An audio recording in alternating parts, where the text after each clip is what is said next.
बोलिए श्री सद्गुरु महाराज जी की जय, सच्चे दरबार की जय, उमापति महादेव की जय, श्री कृष्ण बलदेव की जय। प्रिय भगवत प्रेमियों, हमेशा की तरह आज भी आपके लिए सत्संग विचारों को लेकर के उपस्थित हुए हैं। प्रभु की बड़ी विशेष अनुकंपा है, कृपा है कि आपको नियमित सत्संग विचारों की जो खुराक है सत्संग के माध्यम से प्राप्त होते रहती है। सत्संग विचारों को आप सुन पाते हैं, समझ पाते हैं और अपने जीवन का निसंदेह कल्याण की ओर आप अग्रसर हो पाते हैं। भाइयों बहनों, सत्संग सभा, सत्संग विचार कहा जाता है कि जहाँ प्रभु का ऐसा विचार प्रकट होता है, सत्संग विचार जहाँ होते हैं वहाँ स्वयं ईश्वर का वास होता है। ईश्वर वहाँ स्वयं मौजूद होते हैं, प्रत्यक्ष रूप में, अप्रत्यक्ष रूप में चाहे। इसीलिए संतों ने कहा कि साध संगत में चांदनो सकल अंधेरों और, सत्संग में रोशनी है, प्रकाश है। ऐसी रोशनी जो आपको दिव्यता देती है, ऐसा प्रकाश जो आपके जीवन के तमस को हरता है, ऐसा प्रकाश जो आपके जीवन को बुराई से सन्मार्ग की ओर ले जाता है, जिसकी गवाही गायत्री मंत्र देता है, ओम भू भुवस्व तत्सवितुर्वरेण्यं भर्गो देवस्य धीमहि धियो यो नः प्रचोदयात्। कि हम उस भर्गो ज्योति का ध्यान करते हैं कि जो हमें बुराई से सन्मार्ग की ओर ले जाते हैं। इसलिए ऐसा प्रकाश, ऐसी दिव्यता सत्संग विचारों के अंदर होती है। और जो कोई भी जन इस सत्संग विचारों के संपर्क में आता है, माने डायरेक्ट परमात्मा के संपर्क में आ जाता है। वो सत्संग सुनने का मतलब ये है कि आप सत्संग जो सुनते हैं, इसका मतलब ये है कि आप सत्संग नहीं सुन रहे, आप भगवान के चरणों में बैठे हैं और उनके मुख से जो विचार आप किसी के माध्यम से सत्संग विचार सुनते हैं, तो प्रेरणा कहीं ना कहीं ईश्वर से होती है। तो ईश्वर का सीधा कृपा, सीधी दया आपके ऊपर होती है। इसलिए कहा, बड़े भाग सत्संग पाई बिन ही प्रयास होए भव भंगा। बिना प्रयास के सत्संग पाने के बाद बिन ही प्रयास होए भव भंगा, बिना प्रयास के भव से भंग हो सकता है, भव सागर पार हुआ जा सकता है। भगवान शिव माता पार्वती को समझाते हैं, गिरजा संत समागम सम ना लाभ कछुआन, कि संतों के समागम सा, सत्संग जैसा कोई लाभ दूसरा कोई और धरती पे नहीं है। इसलिए इसके जैसा दूसरा कोई लाभ पुण्य कमाने का कोई दूसरा जरिया नहीं हो सकता। इसलिए ऐसी सत्संग सभा में आप जरूर जाएं, ऐसा जरूर पहुँचें। भाइयों बहनों, सत्संग केवल ऐसा नहीं कि परमात्मा की जानकारी देता है, परमात्मा के विषय में कुछ कथा, कुछ कहानियाँ सुना दी, नहीं। उसमें व्यवहारिक ज्ञान, सामाजिक ज्ञान, सभी प्रकार का उसके अंदर ज्ञान आप प्राप्त कर सकते हैं। आप जिस भाव को लेकर के सत्संग सभा में जाते हैं, आप पाएंगे कि आपको उसी प्रकार के उत्तर उस सभा से आपको मिलते हैं। अक्सर बहुत सारे लोग हमको मिलते हैं, हम लोगों से बात करते हैं और सत्संग विचारों को सुनने के बाद वो कहते हैं कि ऐसा लगा कि जैसा आप हमको ही उत्तर दे रहे हो या हमारे बारे में ही बोल रहे हो। तो चूँकि हम तो उन लोगों को जानते नहीं हैं, हम उन लोगों को पहचानते नहीं हैं, लेकिन ऐसा उनके तरफ से रिप्लाई कैसे आया? तो भाइयों बहनों, ये भी एक बहुत बड़ी कृपा है, दया है। ये परमात्मा करता है, ईश्वर करता है। और लोगों को लगता है कि ये हमने किया, हमने नहीं, ये परमात्मा हमारे मुख से कुछ बोल देता है, बुलवा देता है और वो किसी के शब्दों को अपना रूप दे करके किसी के कान के द्वारा उसके हृदय में पहुंचा देता है। और कहीं हृदय में वो प्रवेश कर जाए, हृदय में स्थायी वो हो जाए, वो शब्द जो परमात्मा से संबंधित है, तो हो सकता है जीवन का एक अद्भुत परिवर्तन हो जाए। इसलिए महापुरुषों ने कहा है, का खोए सो बको मुराला, कि जो कौवा होता है वो भी कोयल की तरह बोलने लग जाता है। ये सत्संग का प्रभाव है। तो बहुत सारे उदाहरण आपको इतिहास में मिल जाते हैं। उंगली मार डाकू का है, सज्जन ठंग का है, और भी तमाम ऐसे लोग हैं, है ना। तो केवल सामाजिक ज्ञान नहीं, केवल आध्यात्मिक ज्ञान नहीं, इसमें सामाजिक चर्चाएं भी होती हैं, व्यवहारिक चर्चाएं भी होती हैं कि इंसान को अपना आचरण कैसे करना है, अपना व्यवहार कैसे रखना है, अपना विचार कैसे रखना है ना। तो इसलिए वैचारिक पक्ष भी एक जगह पे है, सामाजिक पक्ष एक जगह पे होता है, आपका अध्यात्म पक्ष भी एक जगह पे है, लेकिन एक व्यवहार का पक्ष है। दुनिया आपके भीतर बैठे भगवान को नहीं देख पाती है। ये तो कोई गोस्वामी जैसा महापुरुष, कोई कबीर जैसे महापुरुष, जो बड़े उच्च कोटि के संत हैं, जो इस बात को जानते हैं कि सिया राम में सब जग जानी, करो प्रणाम जोर जुग पाने। इस सब के अंदर सिया और राम का निवास है। सिया राम बैठे हैं मेरे सीने में, भगवान हनुमान जी ने सारी अयोध्या वासी को बताया है ना। तो केवल हनुमान जी के अंदर नहीं, सबके अंदर भी भगवान राम और माता पार्वती सीता का वास है। सभी के अंदर अर्धनारीश्वर का वो रूप है, भगवान शिव और माता पार्वती का वंश है ना। तो ऐसे ही सब के अंदर राधा जी भी हैं, घट में राधा, घट में कान्हा, सब के अंदर वो राधा का, कृष्ण का स्वरूप बसा हुआ है। तो ये कोई बिरला व्यक्ति जानता है, बिरला व्यक्ति पहचानता है, तो उसका व्यवहार, उसका आचरण कुछ और होगा। लेकिन जिसको इस बात का ज्ञान ही नहीं कि भीतर कोई बसा हुआ है, तो वो केवल व्यवहारिक पक्ष देखते हैं। जैसे 99% लोग जो व्यवहारिक पक्ष देखते हैं। तो जो व्यवहारिक लोग होते हैं, जो तो व्यवहार भी आपका उत्कृष्ट होना चाहिए, आचरण भी आपका उत्कृष्ट होना चाहिए। व्यवहार कैसे आपका उत्कृष्ट होना चाहिए? तो बहुत सी छोटी छोटी चीज़ें जिनको ऊपर आपको ध्यान देने की आवश्यकता है, जिनके ऊपर आपको काम करने की आवश्यकता है, और वो प्रैक्टिस से परफेक्ट हो जाती है। कोई बहुत बड़ा भगवान की साधना करने जैसा कठिन कार्य नहीं है, बहुत बड़ी तपस्या करने लायक नहीं। बस आपको थोड़ा सा संयम धारण करना होता है, और शब्दों का जो ढंग है रखने का, वो उसको सॉफ्ट करने की आवश्यकता होती है। आचरण देखिए, दो प्रकार से आप प्रतिक्रिया देते हैं। दो प्रकार के लोग होते हैं, अब होते तो कई प्रकार के, लेकिन मैं आपको समझाने के लिए एक उदाहरण देता हूँ। जैसे अब कोई जो है शाकाहारी भोजन करना पसंद करता है, कोई जो है मांसाहारी पसंद करता है।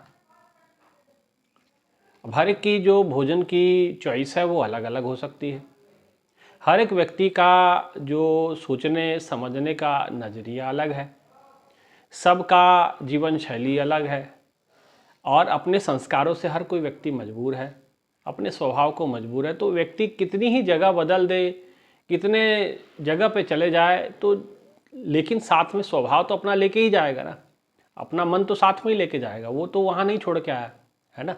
ये तो गोपिकाएं कहती ना कि एक मन लागा श्याम से हम क्यों आराधे। इस उद्धव को उन्होंने कहा कि एक मन था, वो श्याम के साथ लग गया। ऐसे हर कोई राधा तो है नहीं, हर कोई सुदामा जैसा तो है नहीं, हर कोई जो है भगवान के प्यारे तो होते नहीं, संत तो होते नहीं। तो व्यवहारिक पक्ष, क्योंकि संसार जो है, जब संसार में आप रहते हैं तो व्यवहार आपका देखा जाता है, आपकी व्यवहारिकता देखी जाती है। तो व्यवहारिकता के गुण आपके अंदर होने जरूरी है, क्योंकि व्यवहार अगर अच्छा नहीं होगा, परशुराम जी निसंदेह बहुत बड़े महापुरुष भगवान थे, लेकिन उनकी पूजा उतनी नहीं होती जितनी प्रभु श्री राम की होती है। क्यों? सौम्य आचरण था। और भगवान परशुराम जी, हालांकि वो ऐसा नहीं कि वो भी सौम्य ही थे, लेकिन व्यवहार कठोर था, कठिन थे, बाहर से कठोरता ज़्यादा थी। हमेशा परसा साथ में रखते थे, लोगों को मारने की बात ज़्यादा किया करते थे। तो थे तो भगवान वो भी, ले अब दुर्वासा ऋषि हैं, थे तो वो भी संत ही माना गया उनको। लेकिन कई बार अपने व्यवहारिक अवगुणों के कारण वो कई बार ऐसी मुसीबतों में पड़ जाते हैं। राजा अम्बरीश की कथा आपने सुनी होगी, दुर्वासा ऋषि से कहते कि एकादशी की वो कथा आपने कई बार सुनी कि अम्बरीश ऋषि जी ने एकादशी का व्रत हमेशा करते थे, और एकादशी का जो पारण करते थे तो भगवान को भोग लगा के ही वो पारण करते थे। एक बार दुर्वासा ऋषि जी वहाँ पहुँच गए। दुर्वासा ऋषि जी को पहुँचने के बाद संत पहुँचे, भाई संत की, और अम्बरीश महापुरुष राजा, तो उन्होंने कहा प्रभु आप आए हैं, बहुत बढ़िया बात है, और हमारा तो एकादशी का व्रत है। उन्होंने कहा हमारा भी है, कोई बात नहीं, साथ में मिलकर पारण करेंगे। तो एक काम करिए, आप पारण की तैयारी कीजिए, और दुर्वासा ऋषि जो है कहते कि बोले हम स्नान करके आते हैं, उसके बाद जो है हम इसका पारण करेंगे। और अब इधर जो है घड़ियाँ विलम्ब हो गया, लेट होते जा रहे हैं। धीरे धीरे समय बीतता जा रहा है ना। तो जब समय बीतता जा रहा है तो राजा ने सोचा कि पता नहीं कब आएंगे कब नहीं। तो उन्होंने क्या किया कि प्रभु को भोग लगा दिया और प्रभु का चरणामृत पान कर लिया। तो जिस समय दुर्वासा ऋषि जी पहुंचते हैं, देखते हैं कि भाई हमारे बिना ही इन्होंने सब कर लिया, तो वो लगे गुस्सा करने। आप जानते हैं दुर्वासा ऋषि क्रोध के अवतार। अब गुस्सा करने लगे तो कहते हैं कि अब कथा अगर मैं बताऊं तो बड़ी लंबी कथा है। तो कहते हैं कि अब उसके आपको एंड पे लेके जाते हैं, तो जिसके कारण से कहते हैं कि भगवान भक्त की रक्षा करते हैं। तो कहते हैं कि उनके पीछे वो कथा ऐसी बताती कि उनके पीछे भगवान का सुदर्शन चक्र लग गया।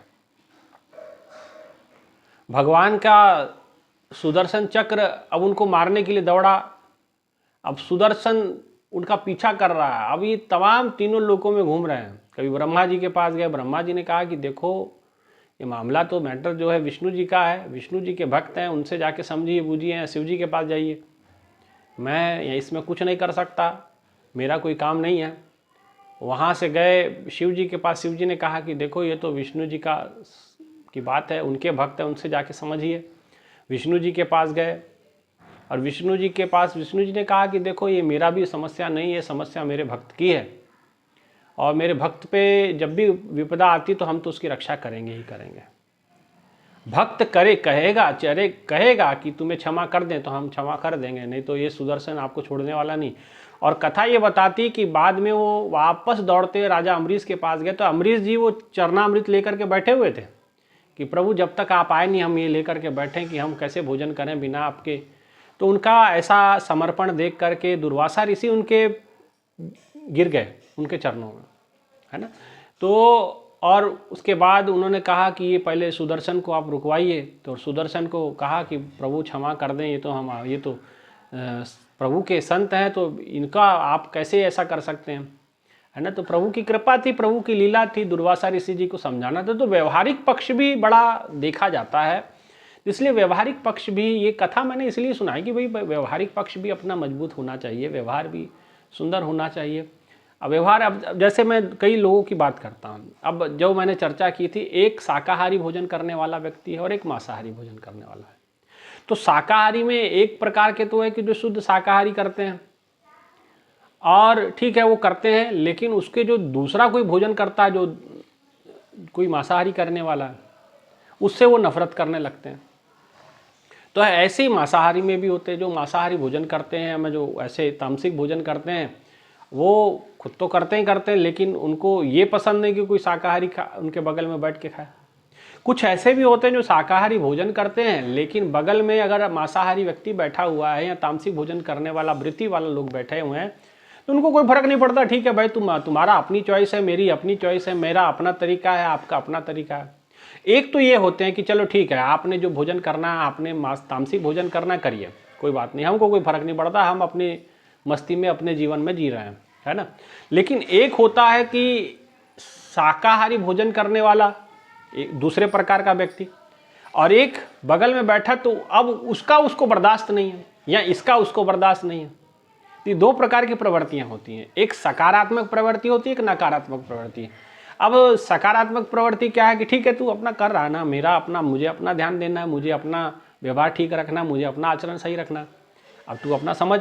लेकिन दूसरी नकारात्मक शैली क्या होती है, अब उसको पसंद नहीं है, तो इसका मतलब तुम्हें पसंद नहीं तो सारी दुनिया को नहीं पसंद, ये तो बात बनती नहीं कोई, ये तो कोई बात जायज़ भी नहीं होती, है ना, कि तुम्हारी पसंद पसंद और दुनिया की पसंद चूल्हे की राख, ऐसा तो हो नहीं सकता, है कि नहीं।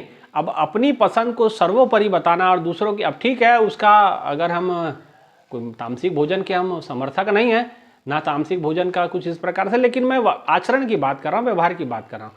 अब ये लगा उसको श्रापित करने कि तेरे कीड़े पड़ जाएं, तेरे को तामसिक भोजन करेगा तो तेरे को कीड़े लग जाएंगे, तुझे जो है तेरे गुर्दे खराब हो जाएंगे, तेरी किडनी खराब हो जाएगी, तेरा जो है फेफड़ा खराब हो जाएगा। तो ये जो है ये होती नकारात्मक दृष्टि, ठीक है ना। तो एक होती सकारात्मक, ठीक है तुम अपना करो, हम अपना कर रहे हैं, अपने तरफ ध्यान दे रहे हैं, तुम्हारा क्या है, तुम अपना समझो। तो ये दो प्रकार की प्रवृत्तियां समाज के अंदर पाई जाती हैं, यूँ तो पाई बहुत सारी जाती है, लेकिन मैं दो ही के ऊपर चर्चा करूंगा आज। ये दो प्रकार की प्रवृत्तियां हम मानव जाति में ज़्यादा पाई जाती है। अपनी चॉइस सर्वोपरि है, दूसरे की चॉइस को हम इतना कोई तवज्जो देते नहीं है।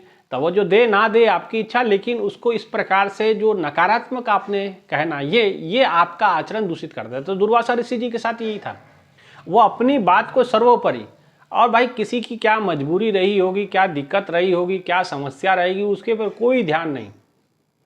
और लगे उसको कभी श्राप देने लग जाते थे, कभी जो है इस प्रकार से। तो खुद कई बार मुसीबतों में दुर्वासा ऋषि खुद पड़ते हैं। वो तो भगवान सुदर्शन था, तो लेकिन अम्बरीश ऋषि जी, अम्बरीश राजा ने उनको बचा लिया कि भाई ठीक है महाराज, जाने दीजिए, भक्त आपके ही हैं, हमारे घर में आए, संतों का अपमान ठीक नहीं होता है ना। भगवान समझाना चाहते। तो व्यवहार में भी एक पॉजिटिविटी, एक नकारात्मकता, सकारात्मकता और नकारात्मकता दोनों दिखे जाते हैं। तो भाई आपको जो पसंद है आप करिए, लेकिन दूसरे को जो पसंद नहीं, तो उसमें अगर आप टोका टाकी करते हैं, रोक टोक करते हैं, तो फिर आपका ये नकारात्मक है। तो ये भी चीज़ें सत्संग से समझ में आती हैं। तो सत्संग केवल आध्यात्मिक चर्चाएं नहीं होती, व्यवहारिक ज्ञान भी उसके अंदर भरपूर होता है। व्यवहारिकता भी, अक्सर लोग आके कहते हैं कि सत्संग में हमको क्या मिलेगा। भाई व्यवहारिक ज्ञान भी मिलता है, जो आप बच्चों को नहीं दे पाते वो भी सत्संग से प्राप्त हो सकता है। जो संस्कार आप समाज में देना चाहते हैं, जो समाज के अंदर आपको अभाव लगता है, वो सब आपको सत्संग के माध्यम से, संस्कार की शाला सबसे बड़ी कोई है तो सत्संग विचार है ना। यहाँ छत्रपति शिवाजी जैसे महापुरुष का निर्माण होता है, यहाँ जो है बड़े बड़े संतों का निर्माण इसी सत्संग सभा से होता है। तो ये सत्संग सभा अपने आप में बड़ी महत्वपूर्ण चीज़ है, सबसे महत्वपूर्ण व्यवस्था है संस्कार की। इसलिए यहाँ अपने व्यवहारिक पक्ष को भी ठीक किया जा सकता है, आध्यात्मिक समझ भी बढ़ाई जा सकती है। ईश्वर की नज़दीकी तो एक बड़ी बात है, ईश्वर की नज़दीकी तो हो ही जाती है, लेकिन ईश्वर का आशीर्वाद भी प्राप्त होता है। ईश्वर की जो चरणों की रज है वह हमको मिलती है, संतों का दर्शन मिलता है, सत्संग सभा में पुण्य की प्राप्ति होती है। साथ ही साथ आचरण हमारा शुद्ध होता है, व्यवहार हमारा शुद्ध होता है, हमारे सोचने समझने की जो वृत्ति है वो बदलती है। हम सकारात्मक तरीके से सोचते हैं। मैंने बताया ना, दो प्रकार का सोच होता है, एक सकारात्मक एक नकारात्मक। सकारात्मक सोच किया कि ठीक है मैं शाकाहारी हूँ ना, मैं सात्विक भोजन करने वाला हूँ, लेकिन ये तामसिक करने वाला है, तो तामसिक वाले को कीड़े पड़ जाएंगे, या ऐसा तो नहीं है, वो तो अपने कर्मों की मार है, सबको अपने कर्मों का फल तो भोगना है। बंदे कर्मों का फल तो तुझे भोगना ही पड़ेगा। गुरु की भक्ति तेरा दर्द कुछ कम करती है, तो दर्द ही कुछ कम होता है, कुछ तुझे भोगना होता है, कुछ अपने पे लेता हो, है ना। तो कर्मों का कर्म प्रधान विश्व रच राखा, जो जस करे तस फल चाका। तो अपना जो व्यवहार है, अच्छा व्यवहार भी दो तीन चीज़ों पे निर्भर करता है, आपका स्वभाव, आपका मन, आपकी प्रवृत्ति, आपके संस्कार। तो आप इस प्रकार के लोगों को जब नकारात्मक बातें बोलते हैं, तो ये कहीं ना कहीं भाई आप दुनिया के किसी कोने में चले जाइए, नकारात्मकता आपके संस्कारों के साथ जुड़ी है, तो जहाँ जाएंगे आपका मन तो साथ ही में जाएगा, आपका दिमाग तो साथ ही में जाएगा, आपकी बुद्धि तो साथ में जाएगी। वो जगह भले जुड़ जाएगी, लेकिन बुद्धि तो साथ ही में जा रही, मन तो साथ में ही जा रहा है ना। वो जो सोचने का समझने का तरीका है वो थोड़ी आपका साथ छोड़ेगा, वो तो रहेगा साथ में। तो दुनिया के किसी कोने में चले जाओ, आपको यही होगा। और इसका उदाहरण बहुत अच्छा मिलता है आपको शकुनी से। शकुनी क्या है कि एक बहुत बुद्धिमान व्यक्ति है, लेकिन बुद्धि में अधर्म है, बुद्धि से चतुर है। और जिस समय कहते हैं कि बात उस समय की कि जिस समय महाभारत के अंदर यह आता है कि अज्ञात काल में पांडव लोग रहते हैं। अब पांडवों को अज्ञात काल में रहना है 1 साल तक। अब अज्ञातवास में अगर पांडवों को किसी ने पता कर लिया, तो अगर खोज कर ली या उनसे भेंट मुलाकात हो गई, तो उनको पुनः फिर वनवास को 13-14 सालों के लिए जाना पड़ेगा, फिर अज्ञातवास 1 साल के लिए, फिर वही शर्तें। तो दुर्योधन ने सारे गुप्तचरों को सक्रिय कर दिया कि जाओ विश्व के हर देश के, हर राज्य के कोने कोने में जाओ, पता करो कि ये 5 पांडव कहाँ है। लेकिन कहीं कोई ठौर ठिकाना नहीं मिलता। बहुत खोज करवाई, सबको कहा, सब राजाओं को कहा कि आपके राज्य में अगर पांडव आए तो ज़रूर हमें बताएं। और कहते कि बहुत जगह खोजने के बाद कोई नहीं मिला, कहीं इनकी खोज भी नहीं हो पाई। तो सब परेशान। तो शकुनी को उन्होंने कहा कि मामा अब ये मिल नहीं रहे, कैसे होगा? मामा ने कहा कि आप मूर्ख हो, ऐसे नहीं खोजा जाता, ऐसे तो सारी धरती खोज दोगे, है ना। तो ऐसे वो सगर के जो लड़के थे, 60,000 बच्चे थे, सगर पुत्र जो थे, उन्होंने पूरी धरती खोद दी, वो घोड़ा नहीं मिला उनको, है ना। बाद में कपिल मुनि के हाथ से श्राप मिल गया उनको अलग। तो कहने का मतलब ऐसे नहीं खोजबीन हो सकती। तो शकुनी जो बुद्धि से बड़ा तेज था, धर्म से अधर्मी था, बुद्धि में अधर्म वास करती थी। तो कहते कि उसने कहा कि बच्चे ऐसे नहीं होगा, मैं बताता हूँ, पहले ये पता करो कि किस राज्य में धर्म का भरपूर पालन पोषण हो रहा है। क्योंकि युधिष्ठिर जो है धर्मपरायण है, जिस जगह पे जाएगा वहां धर्म के गुण दिखेंगे। और पांडव अपने गुणों से प्रसिद्ध हैं। आज लोग उनको प्रेम करते हैं अपने राज्य में, वो इसलिए करते हैं कि वो बहुत बलशाली हैं, इसलिए कोई उनसे प्रेम नहीं करता। यहाँ बहुत बलवान हैं, धनवान हैं, यहाँ बहुत बढ़िया सुंदर धनुर्धारी है, बहुत अच्छा भाला चलाने वाले, तो उनसे बढ़िया भाला चलाने वाले और उनसे अच्छा धनुर्धर तो यहाँ पितामह भीष्म बैठे हुए हैं। लेकिन उनको क्यों पसंद किया जाता? उनके आचरण के कारण से, उनके व्यवहार के कारण से। और जहां वो होंगे वहां धर्म जरूर वास करेगा। इसलिए आप ये पता करो कि किस राज्य में, और जहां धर्म होगा वहां आप एक और श्लोक सुनते हैं रामायण के, जहां सुमति तहां संपत्ति न। सुमति का मतलब क्या होता है? पॉजिटिविटी। सुमति का अर्थ होता है अच्छा आचरण। सुमति का अर्थ क्या होता है? सुंदर आचरण। सुमति का अर्थ होता है अध्यात्म तो अपनी जगह, लेकिन सुंदर मति का मतलब विचार भी सुंदर, आचरण भी सुंदर, सब कुछ आप तीनों प्रकार से सुंदर। आपका मानसिक स्तर, आपका सामाजिक स्तर और आपका आध्यात्मिक स्तर तीनों सुंदर हो तो सुमति है ना। तो उन्होंने कहा कि जहां ये पांडव होंगे वहां कुशलता होगी, वहां प्रसन्नता होगी, वहां जो है सफलता होगी, वहां संभवतः लक्ष्मी का वास होगा। तो आप पता करें वहां धन की बढ़ोतरी होगी। तो पता करो किस राज्य में अब इस प्रकार का परिवर्तन आपने को देखने को मिलता है। तो उन्होंने पता करवाया, जब खोजबीन हुई तो पता चला कि अपने बगल का ही राज्य है, देश है, विराट राज। तो विराट के अंदर बड़ी प्रगति हुई है, वहाँ कई गौशालाएं खुली हैं, लाखों की तादाद पे गौधन बढ़ा है, वहाँ की संपन्नता बढ़ी है, वहाँ के लोग कुशल हैं, वहाँ के लोगों के अंदर प्रसन्नता है, वहाँ के लोगों के अंदर धर्म परायणता है, वहाँ की गरीबी दूर हुई है, वहाँ के आचरण लोगों का सुंदर है। तो शकुनी मामा ने कहा सब लोग सेना को बुलाओ और चुपचाप विराट के ऊपर आप आक्रमण करो, और वहीं हैं सारे छुपे हुए। और बात उसकी सही थी, वहीं थे सब लोग, है कि ना। तो क्या होता है कि आपका आचरण आपके साथ जाता है, आपका व्यवहार आपके साथ जाता है, आपकी बुद्धि आपके साथ जाती है, आपकी कौशलता, आपके अंदर जो गुण है। अगर मुझे हारमोनियम बजाने आता है तो ऐसा नहीं कि मैं उत्तर प्रदेश में रहूँगा तो बाजा बजाते आएगा, और मैं कहीं गुजरात में चला गया तो मैं बाजा बजाना भूल जाऊँगा। वो गुण मेरे साथ ही जाएगा। आप बहुत अच्छा गाते हैं तो ऐसा नहीं कि आप गुजरात में अच्छा गाते हैं और तमिलनाडु में आप गा नहीं पाएंगे, ये गुण आपके साथ ही जाएगा।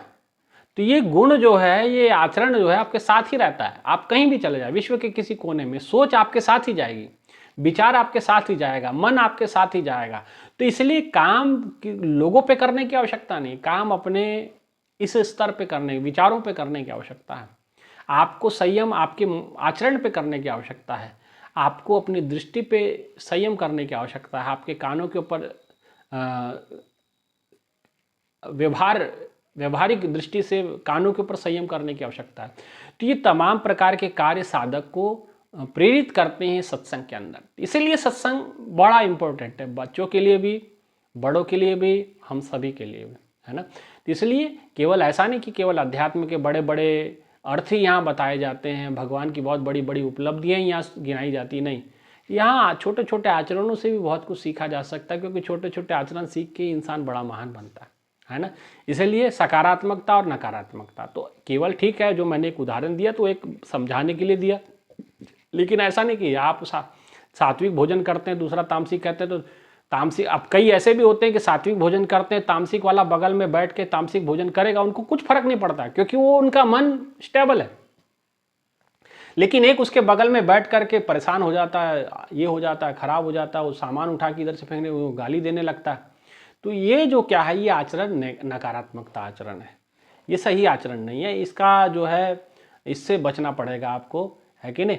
इसलिए अगर ऐसी स्थिति लेकर के आप विश्व के किसी कोने में जाओ, क्योंकि सब दुनिया के अंदर कहा जाता है ना, संसार की रचना ही जड़ चेतन गुण दोषमय विश्व कीन करतार।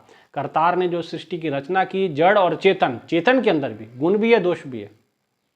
तो कहाँ आप बचोगे? तो आपको अपना व्यवहार ही ठीक करना पड़ेगा, आपका आचरण ही ठीक करना पड़ेगा, अपने आप को सकारात्मक रखना पड़ेगा। जब सकारात्मकता है तो नकारात्मकता आपसे ऐसे दूर हो जाएगी, अपने आप ही दूर हो जाएगी। बस थोड़ा सा आपको अपने आप को समझाने की। इसीलिए सत्संग के अंदर व्यवहारिक ज्ञान भी बड़ा इम्पोर्टेंट होता है, बड़ी चीज़ें समझने लायक होती हैं। तो उस व्यवहार ज्ञान को अर्जित करें। केवल सत्संग के अंदर प्रभु की कथा ही नहीं, प्रभु की महिमा ही नहीं, प्रभु के विचार ही नहीं, प्रभु के बारे में जानकारियाँ ही नहीं, संतों के बारे में जानकारियाँ नहीं, संतों की कथाएं नहीं, साथ साथ संतों का आचरण, संतों के विचार और उनको अंगीकार करने की क्षमता और उनको ग्रहण करने की क्षमता, ये भी सत्संग से ही आप प्राप्त कर सकते हैं। ठीक है ना भाइयों बहनों। इसलिए सत्संग की इतनी महानता है। इसलिए भगवान शिव समय समय पे माता पार्वती को लेकर के, माता सती के साथ भी वो घटना आती कि कई दिनों तक कुंभज ऋषि के यहाँ, अगस्त मुनि के यहाँ प्रभु भगवान की कथा को सुनते हैं, सत्संग सुनते हैं।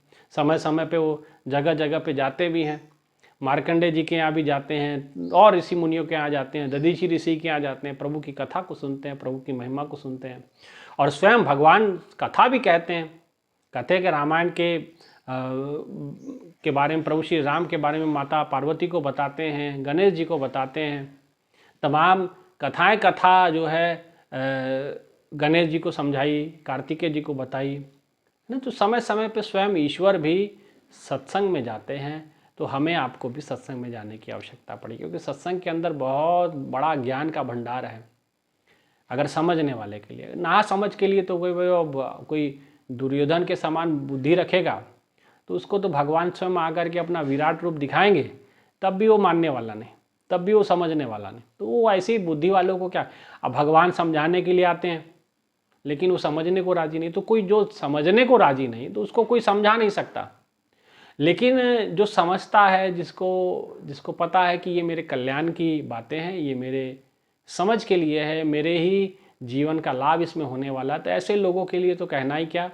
उनके लिए तो सत्संग अमृत के समान है, जो आपको अमर कर देगा, है ना। देवताओं को अमृत मिला, उसमें खुश हो गए, और असुरों को सुरा मिली, वो उसमें खुश हो गए। तो आप निर्भर करता है कि आप क्या लेके जाते हैं।